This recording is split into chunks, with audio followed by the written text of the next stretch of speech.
fi Sonko jaar ba egg war nañ faa mun a jaar yegg ñoom it defe naa booy ñoo naan Sonko sonkolu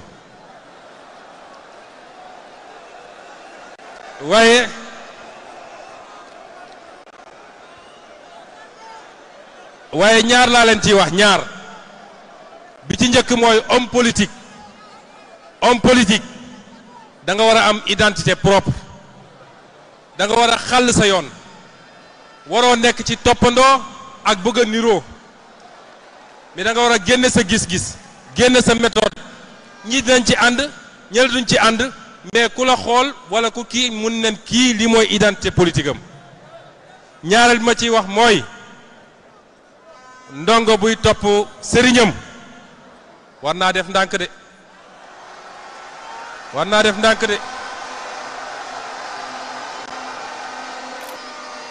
ndax sëriñ bi lu mu la jàngal rawati nag bu dee jàngalu la sax dina am benn xadis bu mu téye joxu la ko wala benn bind ci fiq boo xam ne téye na ko te joxu la ko moo tax ñu war a def ndànk torop kon bis ni ki tey nañu orienté wu ñun waa Pastef rawatina ndaw ñi nga xam ne yéenay borom ngeen loolu dinañu proposer sénégalais yi gannaaw élection législative yi nañ leen proposer des leviers endogènes de financement daal di andi des modèles de financement innovants lu mel ni lancé am na ñu ko tuddee woon diaspora bond may profito di féliciter la diaspora sénégalaise ci seen taxawaay ak seen xeex ñoom it kenn demul ñu des waaye la ñuy waajal buñ koy sànni duñ ko tuddee diaspora bond patriote bond lañ koy tuddee parce que li xew fii tey rek wane nañu waa réew mi seen bopp ñi ne fii ci biir réew mi kenn amul ëpp leen capacité de mobilisation kenn ëppalewu leen capacité war a lamb dara seen poos pour dugal ko ci loo xam ne njëriñu ñëpp la léegi dañ ma ne xayma bu njëkk bi ñu def rek nee nañu levé nañu déjà lu mat 500 millions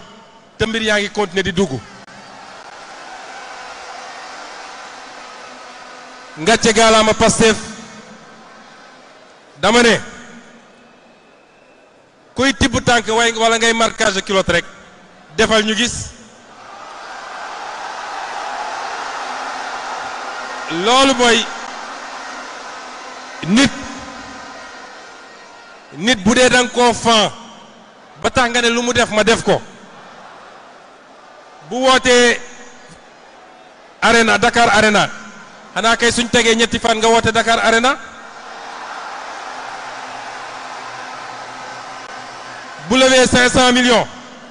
xanaa kay nga góorgóorlu ne man sax levé naa 50 000 francs ma wàññi leen ko rek moo tax li ma bëgg ñu jàpp tey mooy nous avons notre destin en main nañu gëm suñu bopp dinañu def les réformes qu'il faut après élection législative bi dinañu def les réformes fiscales qu'il faut parce que am réew xam ngeen lu ko yor réew l'impôt moo yor réew dama bëgg Sénégal yëpp xam ko la ngay dem lebi ji ci biti l'impôt la rek boo xam ne da nga koo décaler parce que l'impôt bi ngay fayeku ëllëg moom mooy dem fay ji loolu kon nañ def les réformes fiscales qu'il faut l'impôt gi ma gëm mooy l'impôt goo xam ne dañu koy wàññi ba mu yemamaay waaye ñëpp daje fay ko loolu mooy l'impôt gu baax ndax pare ngeen ci loolu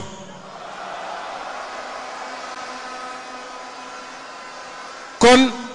nañu gëm ni ñun nous avons notre destin en main yeneen réew yi li ñu def ak fi ñu jaar ba yegg fi ñu yegg buñ ko defee raw leen bokk na suñu koom-koom yi nga xam ne yàlla may nañu ko muy pétrole muy gaz muy zircon muy jën gi nekk ci géej gi yooyu yépp dañ leen diggoon ni dinañ ko renégocier ñépp ne mënuñu ko renégocier taxawal nañu commission yi liggéey baa ngi continuer te ni ma leen ko waxoon laa leen koy delloosil incha allah nañ ko renégocier ba fu ñu doon am benn dinañ fa am juróom lenn laa bëgg ngeen xam engagement bu ñu mus a jël avec le peuple sénégalais bu soobee yàlla dinañ ko respecté am na lu ñuy respecté tey am na lu ñuy respecté dans une semaine am na lu ñuy respecté dans 4 ans waaye ci juróomi at yii li ñu waxante woon ak yéen dinañ ko def ba mu mat sëkk loolu na dal seen xel moo tax nag ñetteel poñ bi ma bëgg a wax mooy li ñuy dëgmal parce que ñun dama yàgg wax ni gis nga ku yàlla dénk nguur sa adversaire du opposition bi bul sonal sa bopp ci opposition bi réew mi boo liggéey li nga war a liggéey teg ko ci jub ak jubal ak jubbanti boo ne woon damay bàyyi sax askan bi moo la naan duñ la bàyyi nga dem toog kon ñiy opposé nañ leen bàyyi ñu wax parce que loolu moo leen dese waaye sénégalais yeewu nañ de ku yaakaar ni wax suba ak ngoon mooy tax nga wëlbati sénégalais yi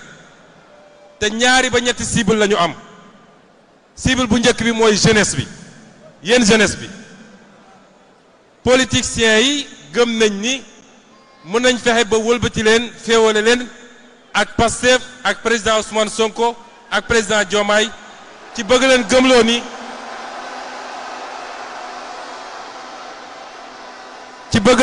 ni yéen a fi newoon di xeex yéen a ngi nii amu leen liggéey ñun suñu contrat musul nekk contrat wu kaa lañ jël réew mi pàccoo ko kenn ku ne ci yéen bu amee profil bi mu war a am saa su ko réew mi soxlawee dinañ ko woo ne ko kaay dénk nañ la lii waaye nañu jàpp leen jëriñ réew mi tekkiwul nekk foog tànk aw ma ñu ne ma nommé nañ ma wala recruté nañ ma waruma mun a jëriñ réew mi loolu bokkul ak esprit Pastef kon la ñu déglanteeg yéen ñoo nga ci suba ak ngoon te résultat yi ala kulli xaal nañu dox quelques semaines quelques mois parce que bi ñu nee Sénégal vision 2050 gis naa ay politiciens yoo xam ne yàlla nattu na leen mënuñu wax ba sénégalais yi déglu leen